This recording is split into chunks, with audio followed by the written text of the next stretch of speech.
A train travels at a certain average speed for a distance of 63 kilometre. मान लो वो speed है s kilometre पर our. Okay, क्या हमारा assumption s is a variable. And then travels a distance of 72 at an average speed of 6 kilometre पर our more than the original speed. तो s plus 6 s हमारे लिए assumed speed है. If it takes 3 hours to complete the total journey, तो time 1 plus time 2 is equal to 3 hours. Find the original speed. Original speed हमने assume कर लिया S. Alright, क्या मैं ऐसा एक फॉर्मूला लगा सकता हूँ? Time is equal to distance by speed. Distance मेरे लिए है 63 kilometre by the speed s. This is time 1. दूसरा टाइम डिस्टेंस क्या है 72, और इस बार मेरी स्पीड क्या थी 6 किलोमीटर मोर थी, तो एस प्लस 6. ये है टाइम नंबर 1, ये है टाइम नंबर 2. अगर इनको ऐड करोगे तो टोटल टाइम आएगा 3 hours. This is equal to 3.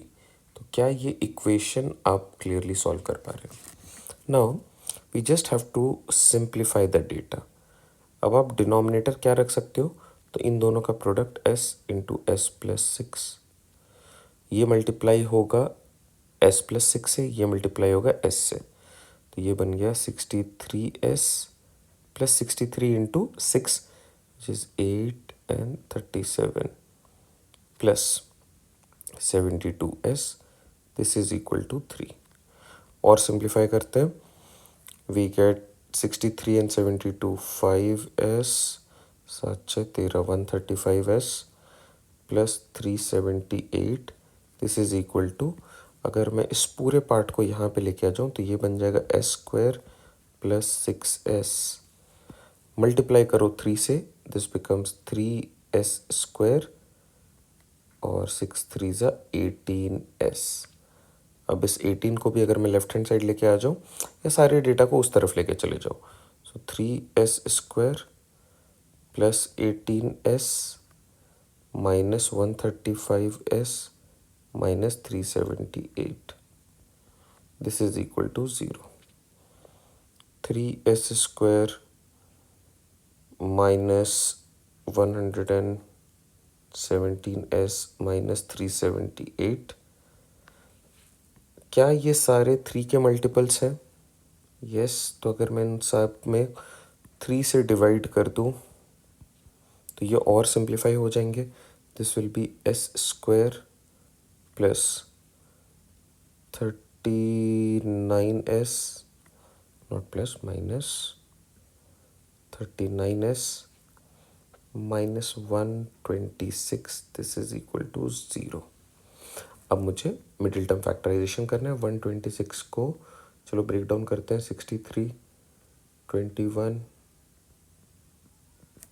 मुझे ये सोचना है, दो ऐसे वैल्यूज सोचो जिनका प्रोडक्ट 126 के बराबर है और जिनको आप सब्ट्रैक्ट करके ऐड करके 39 पे चले जाओगे.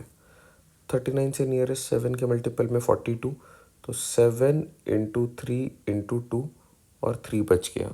ग्रेट. 42 into 3 is 126. तो S square minus 42s plus 3s. अब अगर आप इसको सॉल्व करते हो तो आप इस पे चले जाओगे. एक क्वाड्रेटिक इक्वेशन को ब्रेक डाउन करवा रहा हूँ. Minus 126, this is equal to s. S common ले लो, एस माइनस 42. यहाँ से 3 कॉमन ले लो, दिस इज एस माइनस 42. तो ये बन जाएगा s plus 3 and s minus 42. This is equal to 0. अब आप बताओ दो पॉसिबल वैल्यूज क्या क्या बन रहे हैं? एस इज इक्वल टू -3 और S is equal two plus 42. S is speed, speed can not be negative, तो ये वाला ऑप्शन इग्नोर हो जाएगा. जनरली क्वाड्रेटिक इक्वेशन में एक ऑप्शन इग्नोर हो जाता है. ये वाला मेरे लिए करेक्ट ऑप्शन है. और स्पीड क्या निकल के आ रही है? 42 किलोमीटर पर hour. Option C is our correct fit. I hope this helps. इसमें सबसे इंपॉर्टेंट था ये इक्वेशन फॉर्म करना. That is time 1 plus time 2. This is equal to total time taken.